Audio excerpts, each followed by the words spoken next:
నమస్తే మేడం. మీ ఫోన్ మీరేనా చేశారు? చేయలేదు మేడం. నేను అదే లింక్ కొంచెం నేను ఒకసారి గ్రూప్ లో చేశానమ్మా. పెట్టాను మేడం. ఆహా. అవును, ఇవాళ ఏమిటో చెప్పలేను. ఊపిరి పీలుస్తూ ఉంటే అసలు కూర్చోవడం కష్టం, నిల్చోవడం కష్టమే. పక్కటెముకల్లో నొప్పి బాగా వస్తుంది. ఏమిటో అర్థం అవ్వట్లేదు, ఎప్పుడు రాలేదు ఇలా. సంథింగ్ ఏదో జరుగుతోంది. అయినప్పటికీ నేను కూర్చునే కదా, ఈశ్వర్ అనే అబ్బాయి వచ్చి అన్ని పనులు చేశాడు. అందువల్ల ఇవాళ మేము డ్యూటీకి వెళ్ళమమ్మా అన్నారు. అయితే మంచిదే అన్నాను. అయితే ముందు మా అత్యవసరం చేసుకుని వచ్చిండని చెప్పాను. అందువల్ల నేను అంటే అసలు నేను ఇక్కడే కూర్చున్నా, ఆన్ చేయడం లేట్ అయింది. మరి హెల్త్ ఏమన్నా చూపించుకుంటే బెటర్ ఏమో కదా మేడం. ఈ రోజు అలా కాదు, అలా క్లాస్ కాదు. అవుతుంది. పక్కని వాళ్ళు ఉన్నారు, వాళ్ళు కొన్ని రకాలైన ప్రయోగాలు చేస్తూ ఉంటారు. ఆహా. ఆ. ఒకసారి రవివర్మ గారే రెమెడీ చేశారు. అవునా మేడం. ఆయనకి తెలిసిపోతుంది దూరం నుంచి కూడా జరిగిందా బా. లేదా. ఉమ్. ఉమ్. ఇవాళ మనం అదే కదా, మలయాళ స్వామిదే కదండి, సాటర్డే కదా. అవును మేడం. ఆ పేరు ఒకటే చెప్తాం చెప్పమను. కదా. అవును మేడం, రికార్డింగ్ చెప్పేస్తాను. ఆన్ చేశాను కదా. అవును మేడం. ఓం శ్రీ సద్గురుభ్యో నమః. ఈరోజు 6వ తారీఖు శనివారము, డిసెంబర్ నెల 2025వ సంవత్సరము. ఈరోజు మన గ్రంథము శుష్క వేదాంత తమోభాస్కరం 4వ భాగం. ఈ యొక్క గ్రంథం యొక్క సారాన్ని గురించి శ్రీ లక్ష్మీ మేడం గారు ఈరోజు సత్సంగ భాషణం చేస్తున్నారు. చూసుకోండి.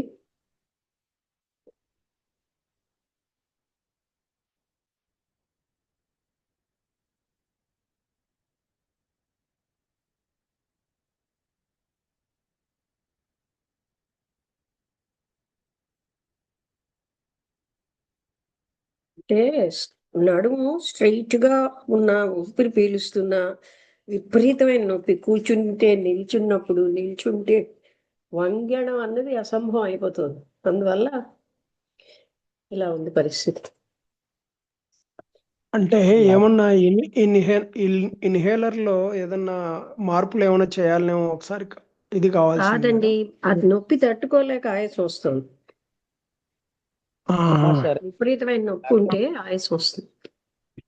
ఈ రోజుకి కొంటున్నామా, లేకపోతే వీల అంటే మరి ఈ ఇబ్బంది రోజు అవుతుంది. ఈ రోజు రెస్ట్ తీసుకోండి మేడం. మాట్లాడాల్సి రెస్ట్ వస్తుంది ఏం కదా, కాదు, కొంచెం ఇలా కష్టం. కూర్చుంటే పర్వాలేదండి. నేనేమో మీరు ఇది స్టార్ట్ అవ్వకముందు నేను ఇవాళ కృష్ణమూర్తి లెక్చర్ చదువుతున్నాను.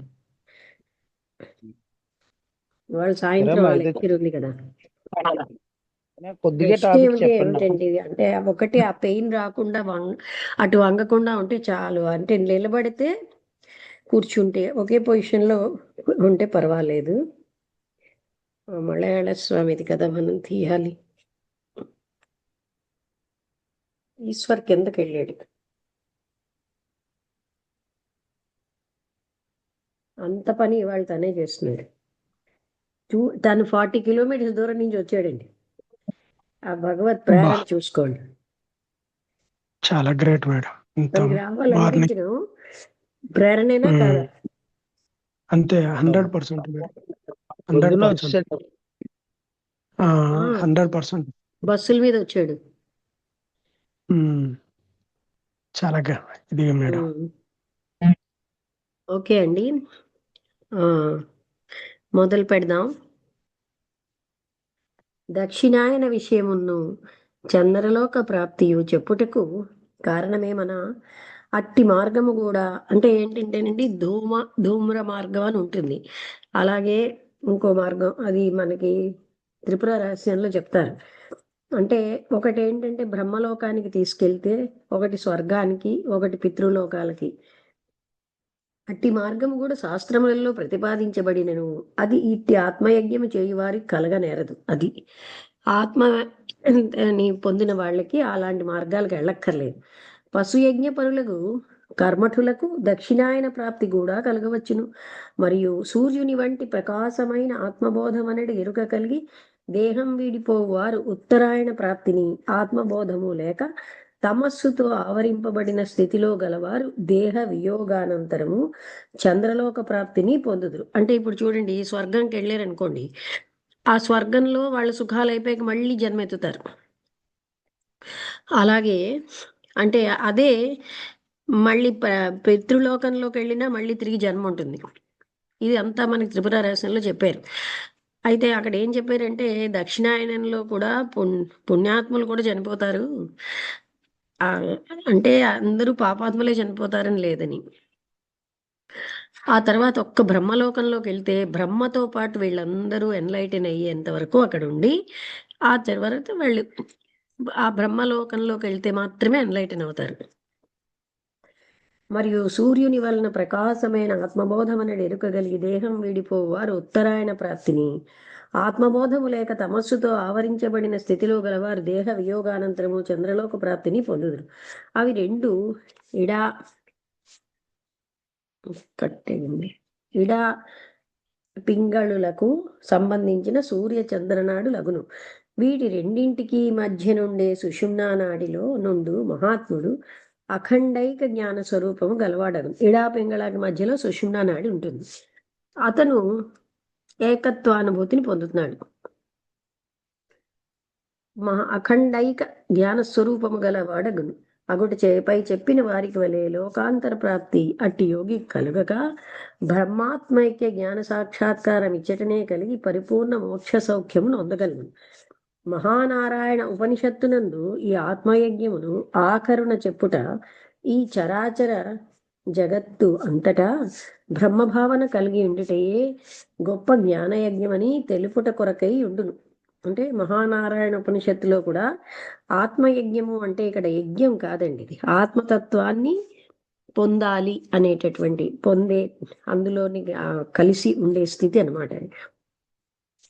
ఇది సత్యశాంత సమధమాదుల మహిమను స్తోత్రము చేసేడు ఉపనిషద్ వచనములు కొన్ని వ్రాయబడుచున్నవి. ఇక ఏంటవి? ఇది సాక్షాత్ చతుర్ముఖ బ్రహ్మ ఉపదేశించిన దివ్య వచనములని గ్రహించి అయినను మీరు నమ్మిక గలవారై ఆచరింతురుగాక. ఇది పరమ ఋషియగు ఆరుణి అనే పేరు గలవారు సత్యధర్మముల యొక్క మహిమను తెలుసుకొనుటకు బ్రహ్మను అడిగిన విషయముగానున్నది. ఇందులో ప్రాజాపత్యో హారుణి సౌపర్ణేయ ప్రజాపతిన్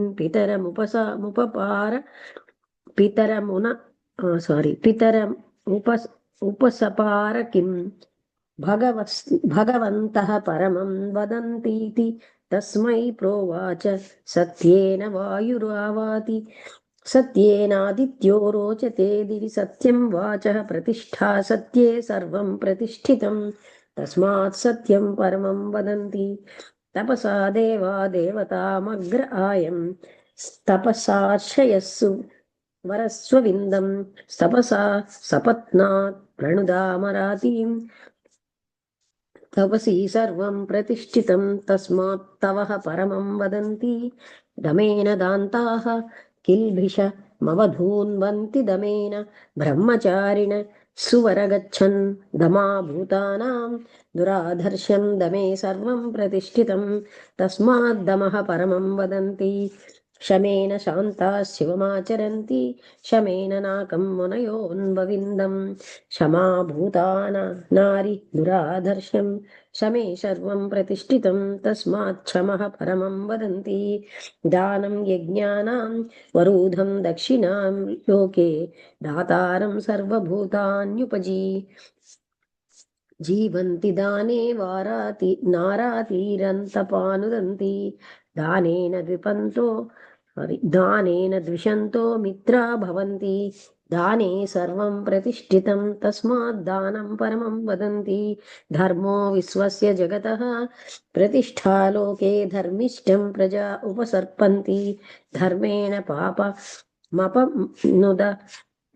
ధర్మే సర్వం ప్రతిష్ఠితం తస్మాత్ ధర్మం పరమం వదంతి. చూసారా, మన వాళ్ళు కూడా ఆత్మజ్ఞానం మనం ఆర్జించిన జ్ఞానం నిలవాలంటే దానం అన్న గుణం ఉండాలి. అంటే సమం దమం ఉపరతి దానం ధర్మం ప్రజాపతి పుత్రుడగా అరుణి అని వాడు తండ్రి వద్దకు పోయి, తండ్రిని గూర్చి, ఓ స్వామి, పూజ్యులకు పెద్దలు దేనిని శ్రేష్టముగా చెప్పుచున్నారని అడుగగా, కుమారుడైన అరుణిని కొరకు ప్రజాపతి చెప్పుచున్నాడు. ఓ, ఈ సత్యము చేతనే వాయువు వీచుచున్నది.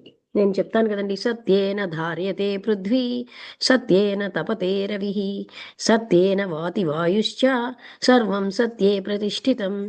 అది సత్యము వలనే వాయువు వీచుచున్నది.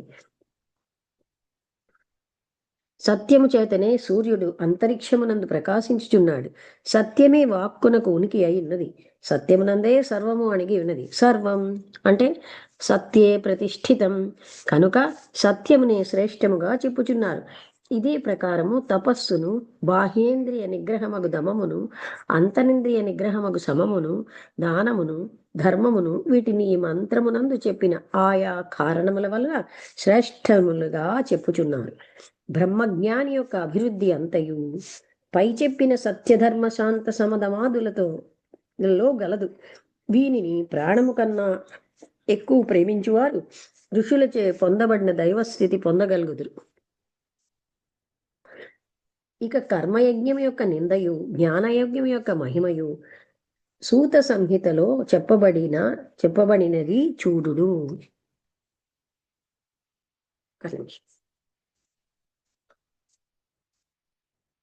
ధ్యానయజ్ఞం వినా కించిత్ కుర్వాణో ముక్తి సిద్ధయే, అక్ష్ణాతి శబ్దం గృహ్ణాతి వినా శ్రోత్రేణ కేవలం. ధ్యానయజ్ఞం అనే ఆత్మయజ్ఞమును విడనాడి ముక్తి కొరకు కర్మయజ్ఞమును చేయువాడు చెవితో వినవలసి ఉండు శబ్దమును అట్లు వినక కన్నుతో వినేలాగున ప్రయత్నించు వాని వలె కేవలము మూఢుడగును. అశ్వమేధాదయో యజ్ఞ అశేష వేద దర్శితాః, మునీంద్రాధ్యానయజ్ఞస్య కలాం నార్హంతి షోడశీం. ఓ శౌనకాది మునులారా, కర్మలను బోధించడి వేదములో గల భాగములో ఏ యొక్క అశ్వమేధాది యాగముల వల్ల ఫలము చెప్పబడి ఉన్నదో అది ధ్యాన యజ్ఞము చేయగలిగడి ఫలము యొక్క 16 గల ఒక భాగమునకైనను సరిపోజాలదు. చూసారా, ఎలా చెప్పినా అదే విషయం చెప్తున్నారంటే బాహ్యంగా చేసే యజ్ఞాల కంటే ఈ యజ్ఞం గొప్పది. ధ్యాన యజ్ఞ వరో మధ్య శివ ఏవ నచాపరః. ఇంకోటి ఏంటంటేనండి, నేను ఎన్నోసార్లు చెప్తున్నాను, త్రిపుర రహస్యంలో సమాధి అంటే ఆత్మనిష్టలో ఉండడమే. అదే సమాధి అన్నారు, అంతేగాని కళ్ళు మూసుకుని తెలివి తప్పిపోవడం కాదు. ఆత్మతత్వంలో స్థితులై ఉన్నదంటే అర్థం సమాధిలో ఉన్నారని అర్థం. ఆ కర్మలను బోధించని వేదములో గల భాగములో ఏ యొక్క అశ్వమేధాది యాగముల ఫలము చెప్పబడి ఉన్నదో చూసారా, ఆ ఫలముట ధ్యానయజ్ఞంలో 16 గల ఒక భాగమునకైనా సరిపోదు. ధ్యానయజ్ఞ పరోమథ్య శివ ఏవ న సచాపరః. ధ్యాన యజ్ఞైక నిష్ఠస్య న కించిదపి దుర్లభం. ధ్యానయజ్ఞపరుడైన మానవుడు సాక్షాత్తు ఈశ్వర స్వరూపుడే గాని ధ్యానాలంటే ఈ ధ్యానాలు కావండి. అక్కడ ధ్యానము అంటే పూర్తిగా ఆత్మతత్వంలో లేనవడం అని. సామాన్యమత్తుడు కాడు, అంటే అలాంటి వాడు సామాన్యమైన మనుషుడు కాడు. అట్టి ధ్యానయజ్ఞం అందు నిష్ఠగల బ్రహ్మనిష్ఠునికి ముల్లోకములందును లభింపదగినది మరి ఒకటి లేదు, లభింప సాధ్యము కానిది లేదు అనగా అట్టి మహాపురుషుడు అసాధ్యమైనది మరి ఒకటి లేదు. అంటే ఆత్మతత్వంలో ఉన్నటువంటి నిరంతరం అందులోనే ఉన్న వ్యక్తికి ధ్యానయజ్ఞ పరాణాంతు ప్రసాదం కురుతే శివ. శివోపి సాక్షాత్ సర్వజ్ఞ సంసార వినివర్తక. ధ్యానయజ్ఞమందు నిష్ఠగలవారెవరు కలరో అట్టి వారిని పరమేశ్వరుడు అనుగ్రహించుచుండును. ఈశ్వరుడు నిత్యమంగళ స్వరూపుడు, సాక్షాత్ సర్వజ్ఞుడు. అట్టి పరమేశ్వరుని కృపగలవారు సంసార దుఃఖ నివృత్తి గలవారగుచుందురు. బహునోక్తేన కిం సర్వం సమాసేన మయోదితం. అంటే ఇంత ఎక్కువ ఎందుకు చెప్పడం అంటూ, బహునోక్తేన కిం సర్వం కురుధ్వం వేద విన్ముఖ్యాః ధ్యానయజ్ఞమశంకితాః. వేదాంత సారమెరిగిన వారిలో ముఖ్యుల ఋషులారా, విస్తారముగా ఎలా చెప్పవలేను? అదే బహునోక్తేన కిం సర్వం అంటే అది సంగ్రహముగా చెప్పుచున్నాను. అదేమంటే మీరు నిస్సంశయులే ధ్యానయజ్ఞమును ఆచరింపుడు. దీనివల్ల మీరు ముక్తులు కాగలరు, లోకమును మంగళకరము కాగలుగును. అపి దేవా న జానంతి జ్ఞానయజ్ఞస్య వైభవం కిం పునర్మానవా విప్రా శివో జానాతి తత్వవిత్. ఓ ఋషి సత్తములారా, ఈ జ్ఞానయజ్ఞముకి మహిమను దేవతలు కూడా ఎరుంగజాలరు. అట్లుండగా సామాన్య మానవులు ఏమి తెలుసుకొనజాలగలరు? దీని యొక్క మహిమను సంపూర్ణముగా ఎరిగినవాడు సాక్షాత్ ఈశ్వరుడు ఒక్కడే గలడు. జనులారా, ఇంతవరకు చెప్పిన శృతి స్మృతుల ప్రబోధమును విని అయినా మీ ఆత్మధ్యాన యజ్ఞములో ప్రవేశించిన వారలై శాశ్వత దైవ సుఖమును పొందేలాగున ప్రవర్తింతురుగాక. అది అంటే మానవ జీవితానికి ముఖ్యమైనది ఏంటంటే ఆత్మతత్వాన్ని పొందడం. అంతేగాని ఎప్పుడు ప్రాపంచిక సుఖాలకు వెంపర్లాడడం, సుఖేచ్ఛని చంపి. ఇవాళ ఈ అబ్బాయి ఏమన్నాడు తెలుసండి, వచ్చినప్పుడు తెల్లవారుజాము 3:30కి లేచినప్పుడు నాకు kill out the desire for comfort అని చదివారు కదమ్మా, అది ఎందుకు సుఖేచ్ఛ నాకు ఉండాలి, మేడం గారికి వెళ్ళి అక్కడ హెల్ప్ చేస్తే చాలని నాకు వచ్చింది అని అంత దూరం నుంచి వచ్చాడు. అంటే చూసారా, అది బాగా గ్రహించేవయ్యా అన్నాను.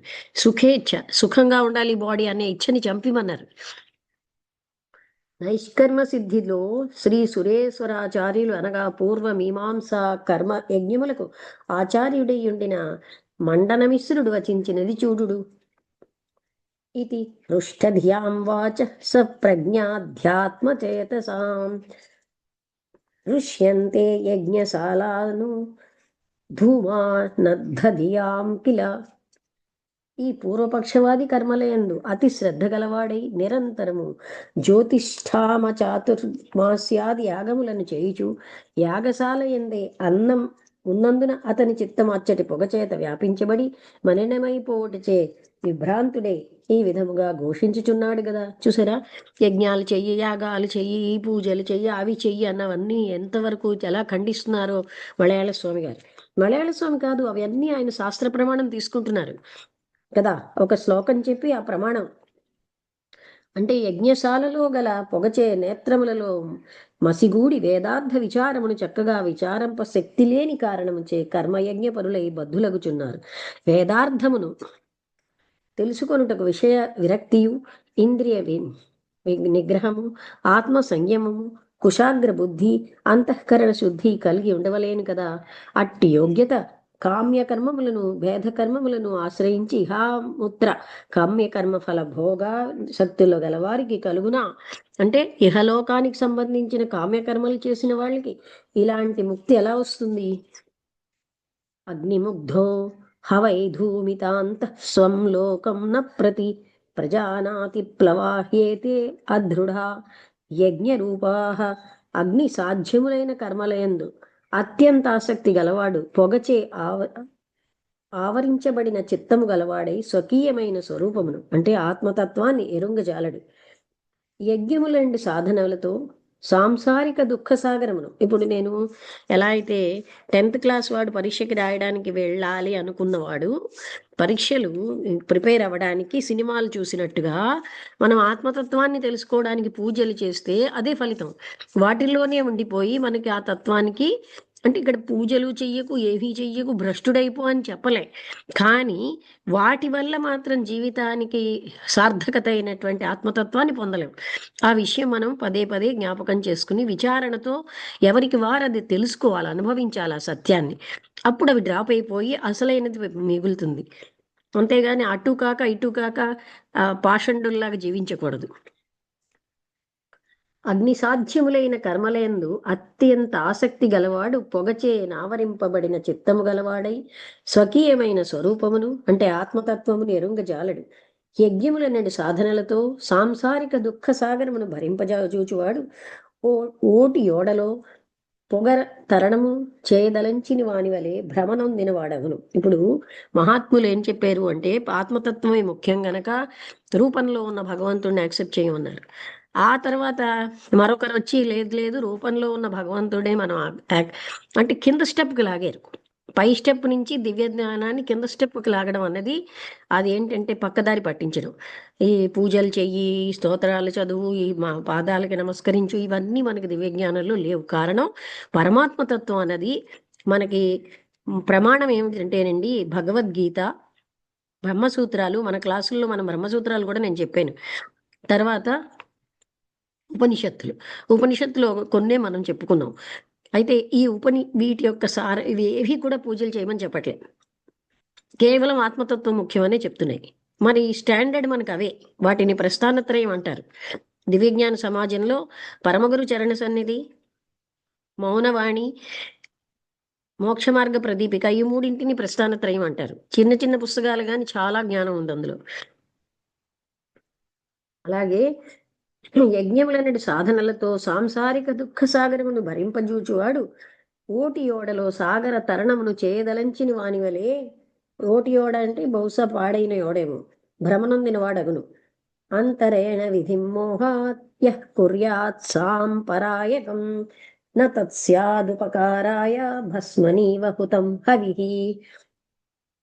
అంటే ఏ పురుషుడు విధి చోదితముగు వైరాగ్య బోధ ఉపరితిని పొంది బ్రహ్మ విచారం చేయక కామ్యకర్మలనే చేయుచుండునో వాడు మోహవసుడై ఉన్నాడు. వీని ఈ అజ్ఞకర్మలు పరలోక ప్రాప్తి యొక్క ముక్తి కొరకు ఇచ్ఛ కలిగించడివైనను అవి బూడిదలో హోమము చేసిన హవిస్సు వలె వ్యర్థమగునేగాన ఆత్మసుఖమును కలగజేయవు. అత సర్వాశ్రమాణం హి వాంగ్మనః కాయ కర్మభిః స్వనుష్ఠితైర్యథాశక్తి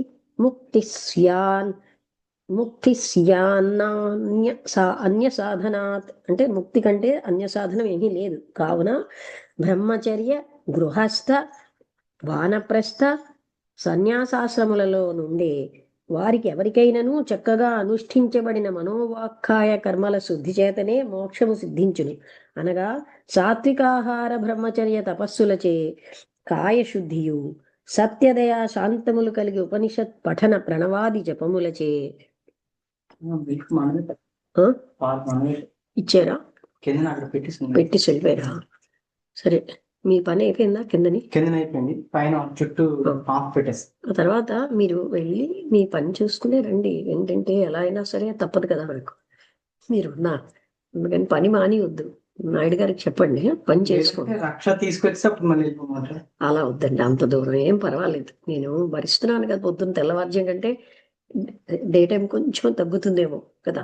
సరే, పని చూసుకుని అప్పుడు రండి ఇద్దరు, సరేనా? అలాగే, వీళ్ళంత వేగం కంప్లీట్ చేసుకుని రండి. అలాగే. పని మానేయడం నాకు అది అంత ఇష్టం అనిపించట్లేదు. చుట్టూ చేసేప్పుడు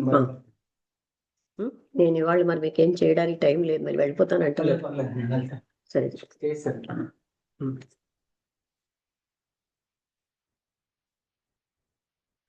కావున బ్రహ్మచర్య, గృహస్థ, వానప్రస్థ, సన్యాసాశ్రములలో నుండి వారికి ఎవరికైనను చక్కగా అనుష్ఠించబడిన మనోవాక్కాయ కర్మల శుద్ధి చేతనే మోక్షము సిద్ధించును. అనగా సాత్వికాహార బ్రహ్మచర్య తపస్సులచే కాయశుద్ధియు, సత్యదయా శాంతములు గలిగి ఉపనిషత్ పఠన ప్రణవాది జపములచే వాక్శుద్ధియు, వైరాగ్య బోధోపరతులచే మనశుద్ధియు కలవారెవరైనను అట్టి వారికి మోక్షము కలుగునే గాని ఇట్టి భక్తి వైరాగ్య కారుణ్యములు లేనివారు ఇతర కర్మలు ఎన్ని చేసినను మోక్షము కలగదు. ఒక్క నిమిషం. ఈశ్వర్, ఒకవేళ కొళాయి కట్టేస్తే ఆ డ్రమ్లో వాటర్ తీసుకోండి. కొళాయి వస్తే ఓకే. అయథావస్త్య విద్యా స్వాద్విద్యా తస్యా విరోధిని సముచ్చయస్తయోరేవం రవి సార్వరయోరివ. అజ్ఞానము చేత కల్పించబడిన కర్తృత్వ భోక్తృత్వాది అభిమానమును నిమిత్తముగా చేసుకొని ప్రవర్తించుచున్నందున కర్మ అవిద్య అనంబడును. కర్తృత్వం అంటే నేనే కర్మ చేస్తున్నాను, భోక్తృత్వం అంటే నేనే భోగిస్తున్నాను అనే వాటి వల్ల ప్రవర్తించుచున్నందున కర్మ అవిద్య అనంబడును. కర్తృత్వాది సర్వాభిమాన శూన్యమైన అకల్పితమైన పరమార్థ వస్తువు అవలంబించి ప్రవర్తించుచున్నందున జ్ఞానము విద్య అనంబడును. ఇట్టి కర్మ జ్ఞానములు స్వభావము చేతనే పరస్పర విరుద్ధములైనందున సూర్యుడు అంధకారము ఈ రెండు ఒక చోట చేరి ఉండనట్ల సముచ్చయమును పొందనేరం. అంటే ఏమిటి రెండు కలవవు? అకల్పితమైన పరమార్థ వస్తువు అవలంబించి ప్రవర్తించుచున్నందున జ్ఞానము విద్య అనంబడును. ఇట్టి కర్మ జ్ఞానములు స్వభావము చేతనే పరస్పర విరుద్ధములైనందున ఎలాగైతే సూర్యుడు అంధకారం ఒక దగ్గర ఉండవో ఈ రెండు కూడా సముచ్చయమును పొందవు. అనగా బాహ్య యజ్ఞమునకును ఆత్మయజ్ఞమునకును అంధకార ప్రకాశములకు వలె తారతమ్యం కలదని బ్రహ్మనిష్ఠులు గ్రహించుకొన. అదే అంటే మనకి కొనవలే వలయను. ఎందుకంటే అంతర్ముఖ సమారాధ్య బహిర్ముఖ సుదుర్లభ. బహిర్ముఖంగా చేసేవేవి కూడా ఆత్మతత్వానికి పొందడానికి పనికిరావు అని ఈ విషయాన్ని బ్రహ్మనిష్ఠులు గ్రహించుకొనవలెను. ఇక ఈ విషయమే విస్తారముగా చూడగోరువారు నైష్కర్మ సిద్ధి అనే ప్రకరణ గ్రంథమును చూచుకొనవచ్చును. శ్రీ శంకరులను ఆత్మబోధములు ఉపదేశించినది చూడుడు. అవిరోధితయా కర్మ నా విద్యాం వినివర్తయే విద్యాం నిమాంతేవ తేజస్థిమిర సంఘవత్. ప్రపంచ సంబంధమైన అజ్ఞానం మూల ప్రకృతి ఎట్లు అవిద్యాజన్యమో అలాగుననే ప్రపంచోపభోగ కారణములకు యజ్ఞాది బాహ్య కర్మలను ప్రకృతి జన్యములే అగుట చేత జన్య జనకములకు కర్మ అజ్ఞానములకు పరస్పర విరోధము లేదు. కావున కర్మ అజ్ఞానము నశింపచేయ చాలదు. జ్ఞానము ప్రకృతి జన్యము కాదు, స్వయం ప్రకాశ రూపము. కావున తేజ పుంజము తిమిర సంఘమును హరించునట్లు. ఇక్కడ జ్ఞానము అంటే మనం చెప్పే విజ్డమ్ అండి, అక్యూములేటెడ్ నాలెడ్జే కాదు. జ్ఞానము ప్రకృతి జన్యము కాదు, స్వయం ప్రకాశ రూపము. కావున తేజపుంజము తిమిర సంఘమును హరించునట్లు అవిద్యను తప్పక హరించును. జన్య జనకమనగా వృక్షమునకును బీజమునకును ఉండు సంబంధము. ఏ జంతు సంతతి ఆ జంతువుగానే ఉన్నట్లగును. కరణములచే చేయబడు బాహ్య యజ్ఞాది కర్మలు అవిద్యా కల్పితములు. బ్రహ్మచింతన ఇంద్రియ వృత్తి రహిత పరమై సాక్ష్యగు దివ్యజ్ఞానం ఒకటిచే చీకటిని ప్రకాశము నశింపచేయునట్లు అట్టి ఆత్మయజ్ఞము అజ్ఞానమును నశింపచేయును. అదండి, మిగతా ఏ కర్మలు మన అజ్ఞానాన్ని నశింపచేయట్లేదు, అది మనం తెలుసుకోవాలి. ఇక ముక్తిని పొందేడు క్రమ మార్గమును శ్రీ సురేశ్వర ఆర్యులే ఉపదేశించి ఉన్నారు చూడుడు. నిత్య కర్మానుష్ఠానాద్ధర్మోత్పత్తి ధర్మోత్పత్తే పాపహాని తపశ్చిత్త శుద్ధి తపస్సంసార యాథాత్మ్యావబోధ తతో వైరాగ్యం తతో ముముక్షుత్వం తతస్తదుపాయ పర్యేషణం తతః సర్వకర్మ తత్సాధన సంన్యాస తతో యోగాభ్యాస తతశ్చిత్తస్య ప్రత్యక్రమణానత తతః సత్వమస్యాది వాక్యార్థ పరిజ్ఞానం తతో విద్యోచ్ఛేద తతః స్వాత్మన్యేవావస్థానం. నిత్య నైమిత్తిక పుణ్యకర్మలను భక్తి శ్రద్ధలు కలిగి ఈశ్వరార్పణ బుద్ధితో ఆచరించి వాటి ఫలమును పరమేశ్వరునికి సమర్పించుచుండగా కొంతకాలమునకు ఆ పురుషుని యొక్క మనస్సునందు పాపములను నశింపచేయునట్టి అదృష్టము జనించును. ఆ అదృష్టము జనించినందువలన చిత్తమునందు గల పాపదోషములు నశించిపోవును. పాపములు నశించిన తోడని చిత్తము దర్పణం వలె నిర్మలమై నిత్య వస్తువును అనిత్య వస్తువును వివేకించి తెలుసుకొనేటి సామర్థ్యము గలదై ఉండును. అప్పుడు ఆ చిత్తమునకు సంసారం యొక్క వాస్తవ స్థితి తెలియను. అనగా సంసారం అనిత్యమని, అశుచి అని, దుఃఖమనియు విహేయమనియు తెలియని అర్థము. ఒక్క నిమిషం అండి.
ఆ.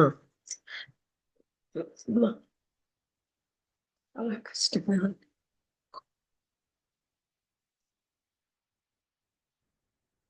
అంటే దీని అర్థం ఏంటంటే నిత్య నైమిత్తిక పుణ్యకర్మలను భక్తి శ్రద్ధలు కలిగి ఈశ్వరార్పణ బుద్ధితో ఆచరించి వాటి ఫలమును పరమేశ్వరుని సమర్పించుచుండగా కొంతకాలమునకు ఆ పురుషుని యొక్క మనస్సునందు పాపములను నశింపచేయునట్టి అదృష్టము జనించును. ఆ అదృష్టము జనించినందువలన చిత్తమునందు గల పాపదోషములు నశించిపోవును. పాపములు నశించిన తోడనే చిత్తము దర్పణం వలె నిర్మలమై నిత్య వస్తువును అనిత్య వస్తువును వివేకించి తెలుసుకొనే సామర్థ్యము గలదై ఉండును. అప్పుడు ఆ చిత్తమునకు సంసారం యొక్క వాస్తవ స్థితి తెలియదు. అనగా సంసారము అనిత్యమని, అశుచి అని, దుఃఖమయమని, హేయమని తెలియదు అని అర్థము. భగవద్గీతలో దుఃఖాలయం అన్నారు. ఇదియేగాక ఈ ప్రపంచాన్ని దుఃఖాలయం అన్నాడు కృష్ణుడు. ఇదియేగాక సంసారం యొక్క వాస్తవ స్థితి ఇట్లుండగా సంసారము నిత్యమని, శుచి అని, సుఖరూపమని, ఉపాదేయమని తలంచుట చిత్తదోషమునై, అంటే ఎవరైతే ఇదే సుఖం అని అనుకుంటున్నారో వాళ్ళకి చిత్తదోషం అని తెలియవలేదు. సంసార యాదార్థ్యము తెలిసిన పిమ్మట సంసార విషయం నందు విరక్తి జనించును.